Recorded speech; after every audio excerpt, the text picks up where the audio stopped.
ایک دن مرزا صاحب اور میں برآمدے میں ساتھ ساتھ کرسیاں ڈالے چپ چاپ بیٹھے تھے۔ جب دوستی پرانی ہو جاتی ہے تو گفتگو کی چندہ ضرورت باقی نہیں رہتی، اور دوست ایک دوسرے کی خاموشی سے بھی لطف اندوز ہو سکتے ہیں۔ یہی حالت ہماری تھی۔ ہم دونوں اپنے اپنے خیالات میں غرق تھے۔ مرزا صاحب تو خدا جانے کیا سوچ رہے تھے، لیکن میں زمانے کی ناسازگاری پر غور کر رہا تھا۔ دور سڑک پر تھوڑے تھوڑے وقفے کے بعد ایک موٹر گاڑی گزر جاتی تھی۔ میری طبیعت کچھ ایسی واقع ہوئی ہے کہ جب کبھی میں کسی موٹر کار کو دیکھوں مجھے زمانے کی ناسازگاری کا خیال ضرور ستاتا ہے، اور میں کوئی ایسی ترکیب سوچنے لگتا ہوں جس سے تمام دنیا کی دولت سب انسانوں پر تقسیم کی جا سکے برابر برابر۔ اگر میں سڑک پر پیدل جا رہا ہوں اور کوئی موٹر اس ادا سے گزر جائے کہ گرد و غبار میرے پھیپھڑوں، میرے دماغ، میرے معدے اور میری تلی تک پہنچ جائے، تو اس دن گھر آ کر علم کیمیا کی وہ کتاب نکال لیتا ہوں جو میں نے ایف اے میں پڑھی تھی، اور اس غرض سے اس کا مطالعہ کرنے لگتا ہوں کہ شاید بم بنانے کا کوئی نسخہ ہاتھ آ جائے۔ میں کچھ دیر تک آہیں بھرتا رہا۔ مرزا صاحب نے کچھ توجہ نہ کی۔ آخر میں نے خاموشی کو توڑا اور مرزا سے مخاطب ہو کر بولا، مرزا صاحب، ہم میں اور حیوانوں میں کیا فرق ہے؟ مرزا صاحب بولے، بھائی کچھ تو ہوگا ہی نا آخر۔ میں نے کہا میں بتاؤں تمہیں؟ کہنے لگے بولو۔ میں نے کہا کوئی فرق نہیں۔ سنتے ہو مرزا، کوئی فرق نہیں۔ ہم میں اور حیوانوں میں، کم از کم مجھ میں اور حیوانوں میں فرق نہیں، کوئی فرق نہیں۔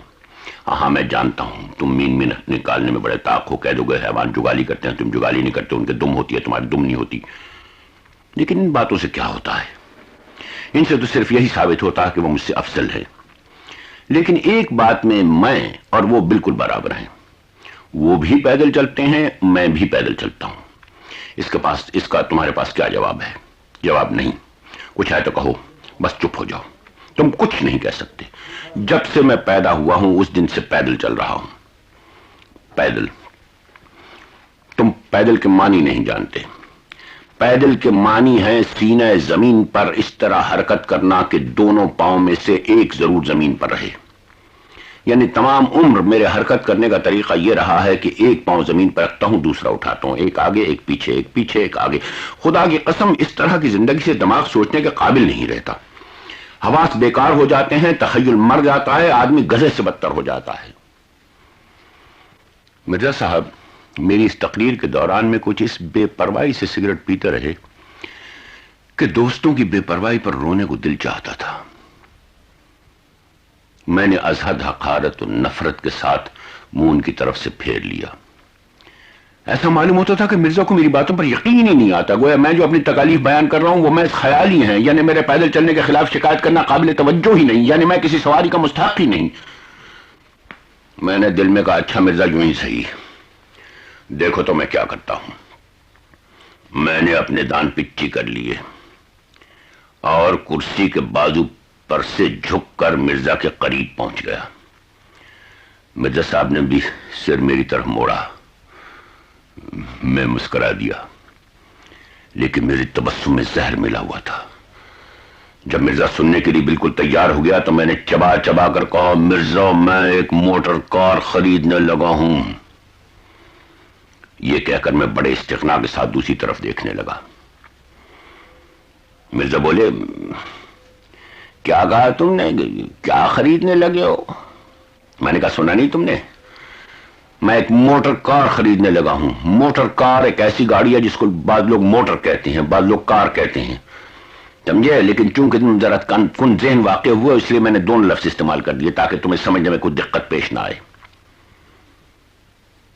مرزا بولے اب کہ مرزا نہیں، میں بے پرواہی سے سگریٹ پینے لگا۔ بھویں میں نے اوپر کو چڑھا لی۔ سگریٹ والا ہاتھ منہ تک اس انداز سے لاتا اور لے جاتا تھا کہ بڑے بڑے ایکٹر اس پر رشک کریں۔ تھوڑی دیر کے بعد مرزا پھر بولے، میں نے سوچا اثر ہو رہا ہے۔ مرزا پر رو پڑ رہا ہے. میں چاہتا تھا کہ مرزا کچھ بولے تاکہ مجھے معلوم ہو کہ کہاں تک مروب ہوا ہے، لیکن مرزا نے پھر کہا میں نے کہا مرزا، جہاں تک مجھے معلوم ہے تم نے اسکول اور کالج اور گھر میں 2-3 زبانیں سیکھی ہیں، اور ان کے علاوہ تمہیں کئی ایسے الفاظ بھی آتے ہیں جو کسی اسکول یا کالج یا شریف گھرانے میں نہیں بولے جاتے. پھر بھی اس وقت تمہارا کلام سے آگے نہیں بڑھتا، تم جلتے ہو. مرزا، اس وقت جو تمہاری ذہنی کیفیت ہے اسے عربی زبان میں حسد کہتے ہیں. مرزا کہنے لگے نہیں، یہ بات تو نہیں، میں تو صرف خریدنے کے لفظ پر غور کر رہا تھا.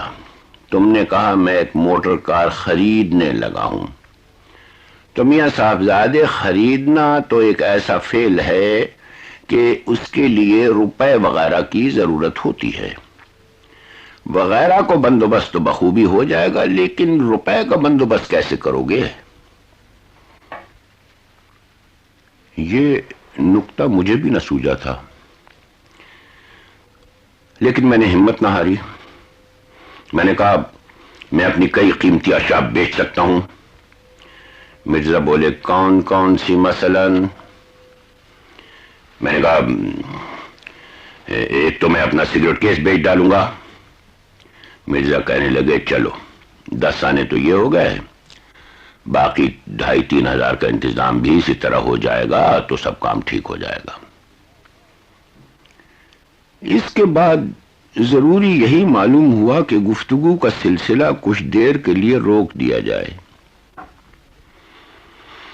چنانچہ میں مرزا سے بیزار ہو کر خاموش ہو رہا. یہ بات سمجھ میں نہ آئی کہ لوگ روپیہ کہاں سے لاتے ہیں. بہت سوچا، آخر اس نتیجے پر پہنچا کہ لوگ چوری کرتے ہیں.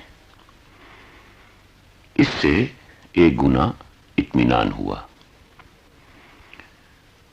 مرزا بولے تمہیں ایک ترکیب بتاؤں، ایک بائسیکل لے لو. میں نے کہا وہ روپے کا مسئلہ تو پھر بھی جو کا توں رہا. کہنے لگے مفت. میں نے حیران ہو کر پوچھا مفت؟ وہ کیسے؟ کہنے لگے مفتی سمجھو، آخر دوست سے قیمت لینا بھی کہاں کی شرافت ہے. البتہ تم احسان قبول نہ کرو تو اور بات ہے. ایسے موقع پر جو ہنسی میں ہنستا ہوں اس میں معصوم بچے کی مسرت، جوانی کی خوش دلی، ابلتے ہوئے فواروں کی موسیقی، بلبلوں کا نغمہ، سب ایک دوسرے کے ساتھ ملے ہوئے ہوتے ہیں. چنانچہ میں یہ ہنسی ہنسا، اور اس طرح ہنسا کہ کھلی ہوئی باجیں گھنٹوں تک اپنی جگہ پر واپس نہ آئیں.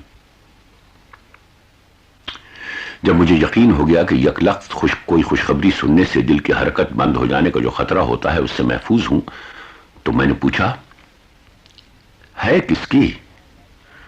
مرزا بولے میرے پاس ایک بائسیکل پڑی ہے، وہ تم لے لو. میں نے کہا پھر کہنا. کہنے لگے بھائی ایک بائسیکل میرے پاس ہے، جب میری ہے تو تمہاری ہے، تم لے لو. یقین مانیے مجھ پر گھڑوں پانی پڑ گیا. شرم کے مارے پسینہ پسینہ ہو گیا. 14ویں صدی میں ایسی بے غرضی اور ایثار بھلا کہاں دیکھنے میں آتا ہے. میں نے کرسی سرکا کر مرزا کے پاس کر لی. سمجھ میں نہ آیا کہ اپنی ندامت اور ممنونیت کا اظہار کن الفاظ میں کروں.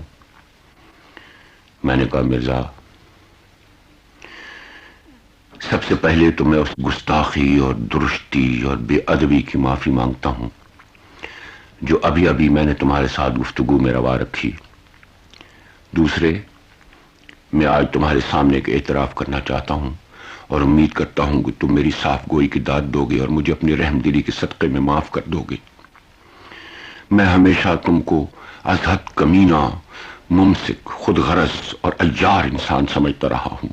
دیکھو ناراض مت ہونا، انسان سے غلطی ہو ہی جاتی ہے، لیکن آج تم نے اپنی شرافت اور دوست پروری کے ثبوت دیا ہے اور مجھ پر ثابت کر دیا ہے کہ میں کتنا قابل نفرت، تنگ خیال اور حقیر شخص ہوں. مجھے معاف کر دو. میری آنکھوں میں آنسو بھر آئے.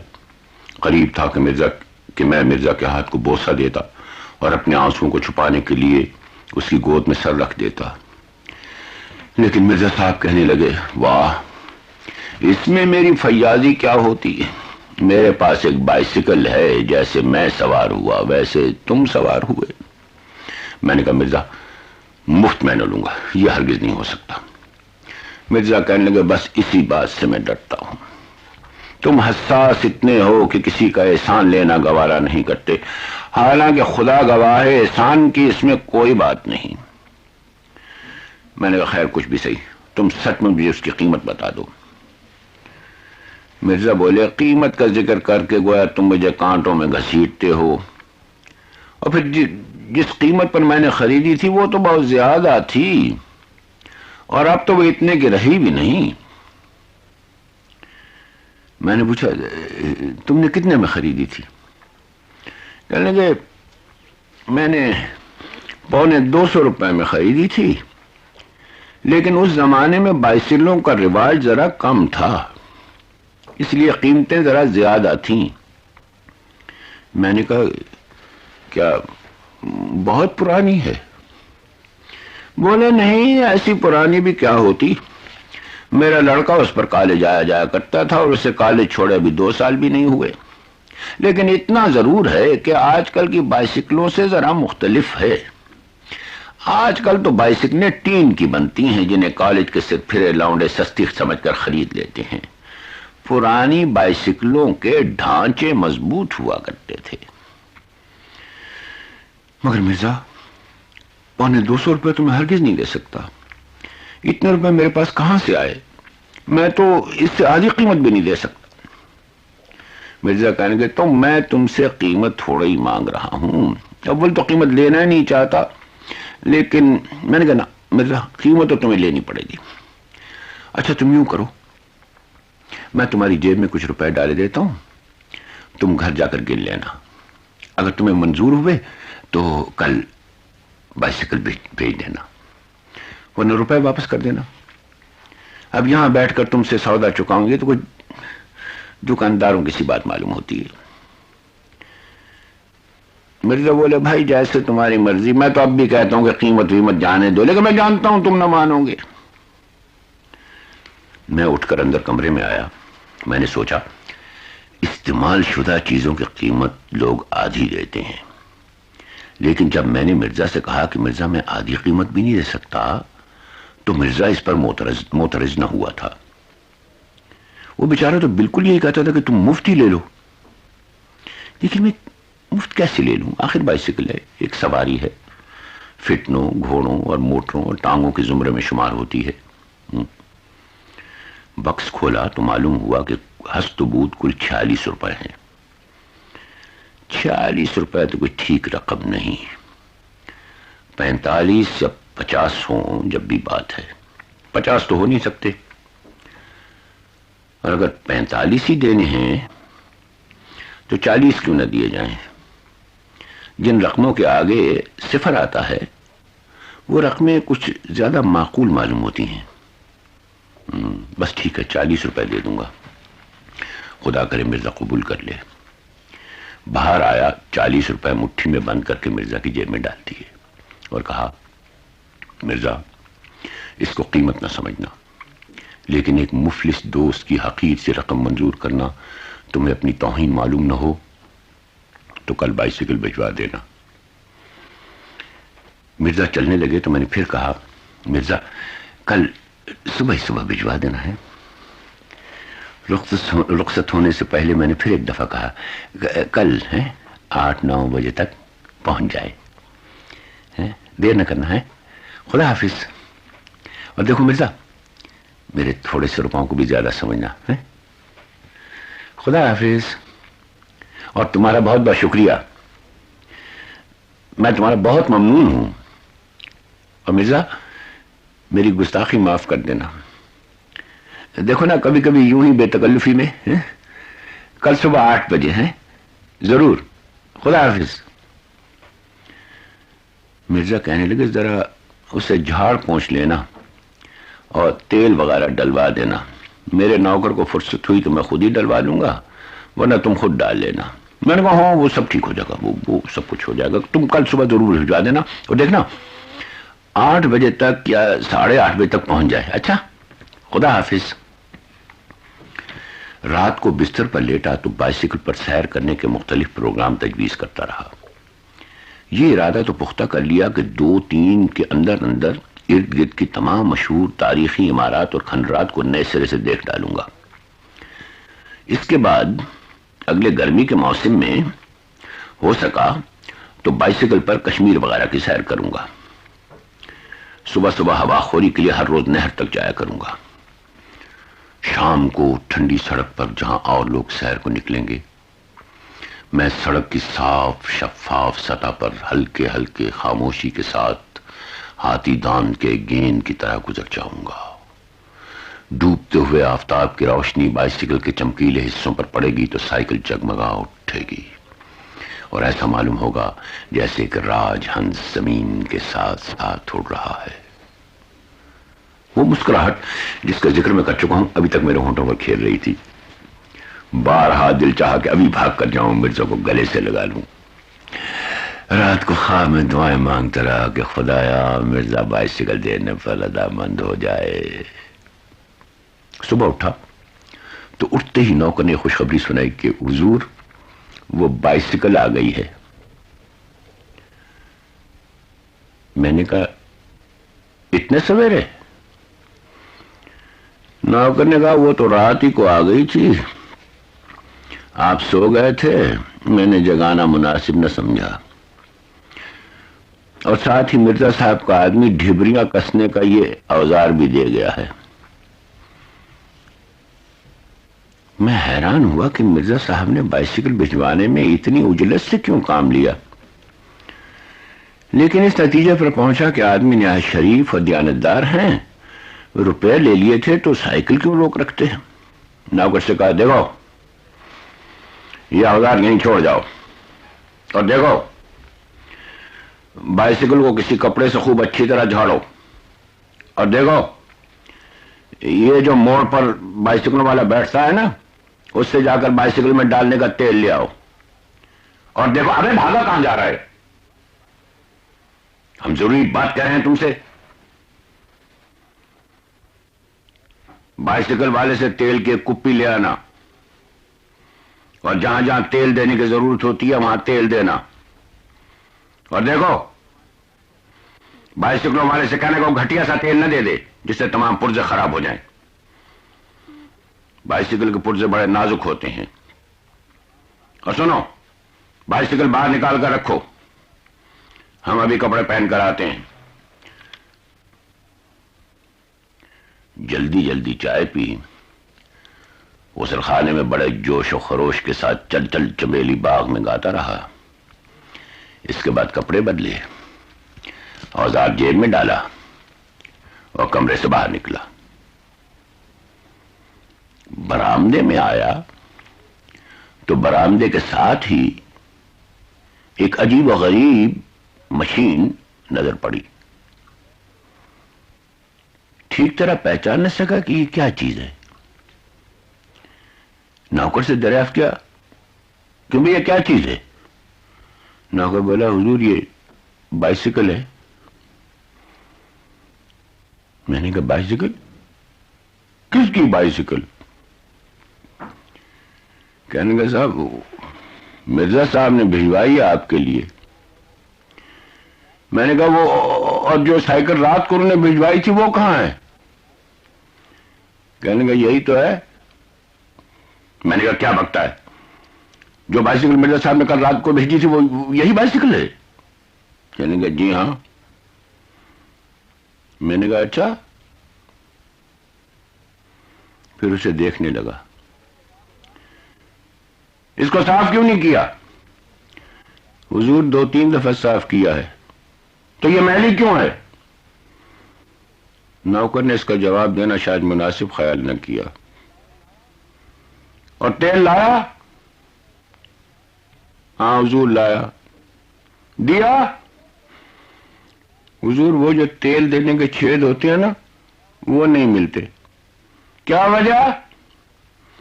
حضور دھروں پر زنگ جمع ہے، وہ سوراخ کہیں بیچ میں دبدبا گئے ہیں۔ رفتہ رفتہ میں اس چیز کے قریب آیا جس کو میرا نوکر بائسیکل بتا رہا تھا۔ اس کے مختلف پرزوں پر غور کیا تو اتنا ثابت ہو گیا کہ بائسیکل ہے، لیکن مجمل حیث سے یہ صاف ظاہر تھا کہ ہل اور رہٹ اور چرخے اور اسی طرح کی اور جدید ایجادات سے پہلے کی بنی ہوئی ہے۔ پہیے کو گھما گھما کر وہ سوراخ تلاش کیا جہاں کسی زمانے میں تیل دیا جاتا تھا، لیکن اب سوراخ میں سلسلہ آمد و رفت بند تھا۔ چنانچہ نوکر بولا، حضور وہ تیل تو سب ادھر ادھر بہہ جاتا ہے، بیچ میں تو جاتا ہی نہیں۔ میں نے کہا اچھا، اوپر ہی اوپر ڈال دو، یہ بھی مفید ہوتا ہے۔ آخر کار بائسیکل پر سوار ہوا، پہلا ہی پاؤں چلایا تو معلوم ہوا جیسے کوئی مردہ ہڈیاں چٹخا چٹخا کر اپنی مرضی کے خلاف زندہ ہو رہا ہے۔ گھر سے نکلتے ہی کچھ تھوڑی سی اترائی تھی، اس پر بائسیکل خود بخود چلنے لگی، لیکن اس رفتار سے جس رفتار سے تارکول زمین پر بہتا ہے، اور ساتھ ہی مختلف حصوں سے طرح طرح کی آوازیں برآمد ہونی شروع ہوئیں۔ ان آوازوں کے مختلف گروہ تھے۔ چیں چاں چوں کی قسم کی آوازیں زیادہ تر گدی کے نیچے اور پچھلے پہیے سے نکلتی تھیں۔ کھٹ کھڑڑ کھڑڑ کھڑڑ کے قبیل کی آوازیں مڈ گارڈوں سے آتی تھیں۔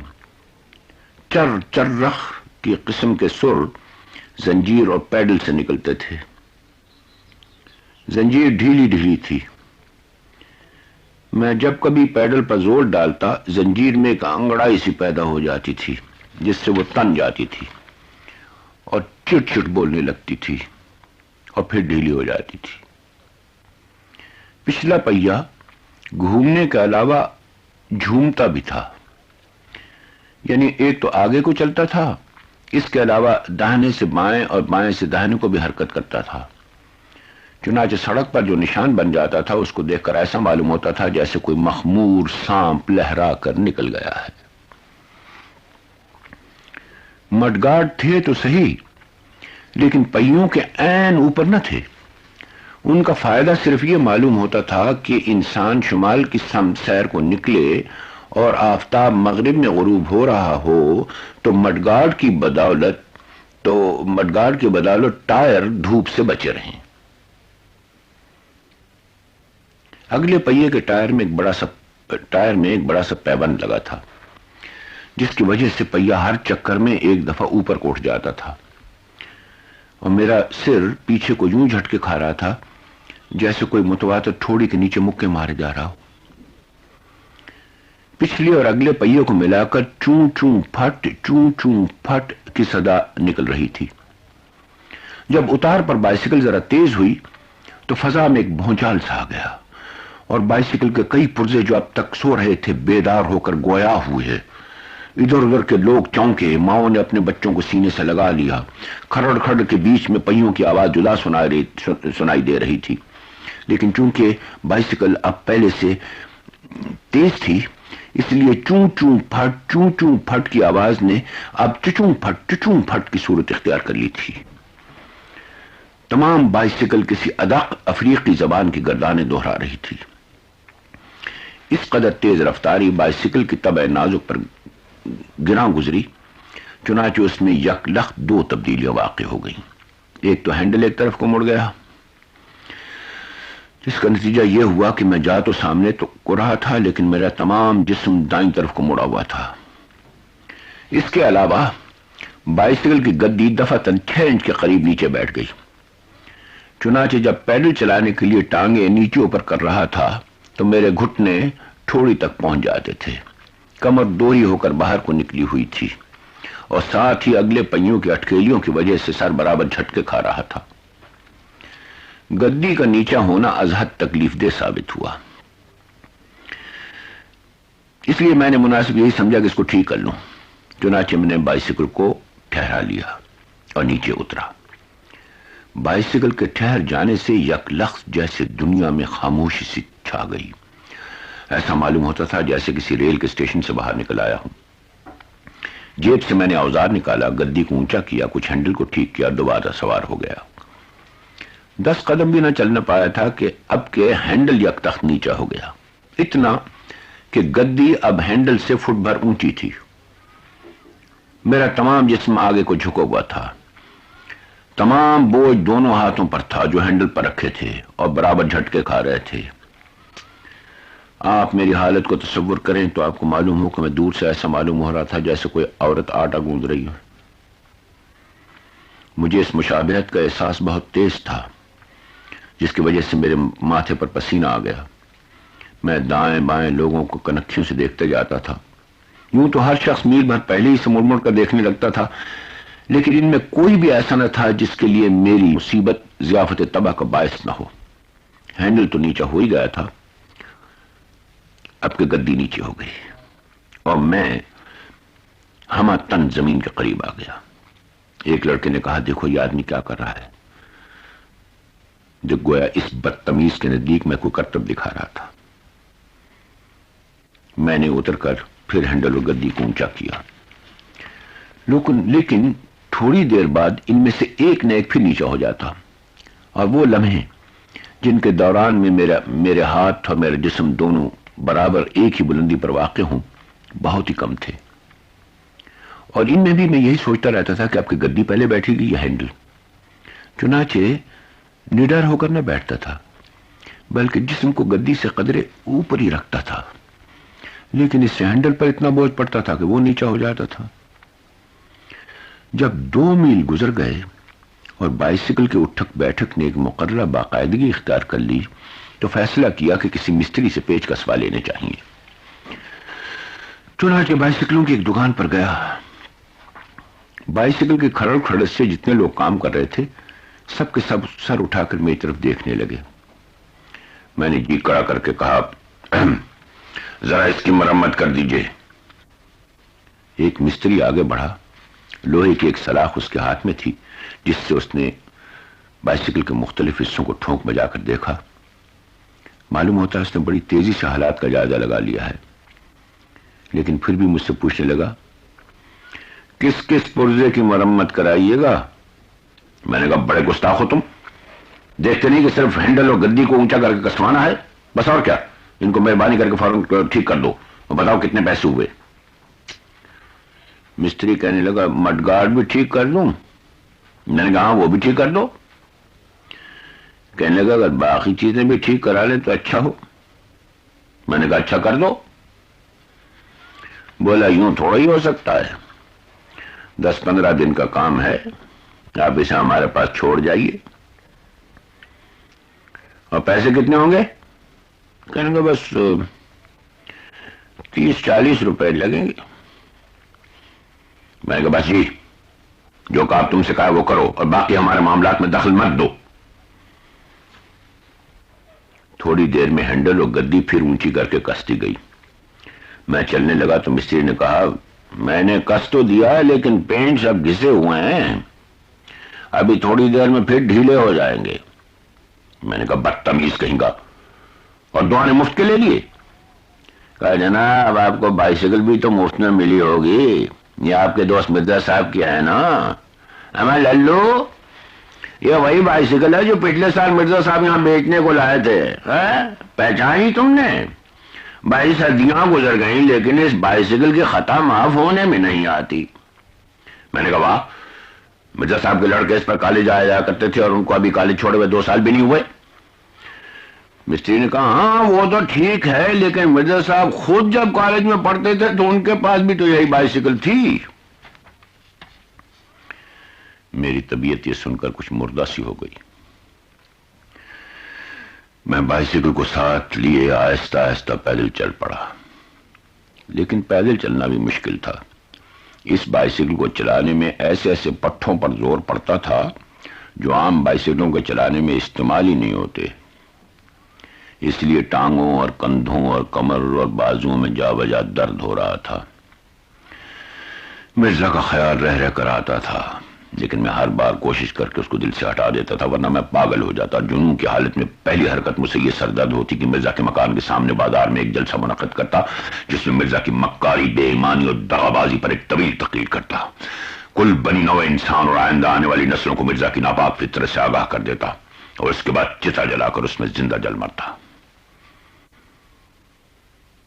میں نے بہتر یہی سمجھا کہ جس طرح ہو سکے اب اس بائسیکل کو اونے پونے داموں بیچ کر جو وصول ہو اسی پر صبر شکر کروں، بلا سے 10-15 روپے کا خسارہ ہی صحیح، 40 کے 40 روپے تو ضائع نہ ہوں گے۔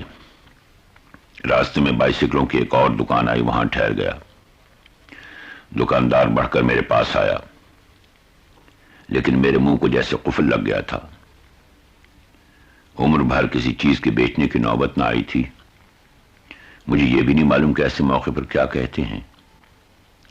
آخر بڑے سوچ بچار کے بعد اور بڑے تامل کے بعد منہ سے صرف اتنا نکلا کہ یہ بائسیکل ہے۔ دکاندار کہنے لگا پھر؟ میں نے کہا لوگے؟ کہنے لگا کیا مطلب؟ میں نے کہا بیچتے ہیں ہم۔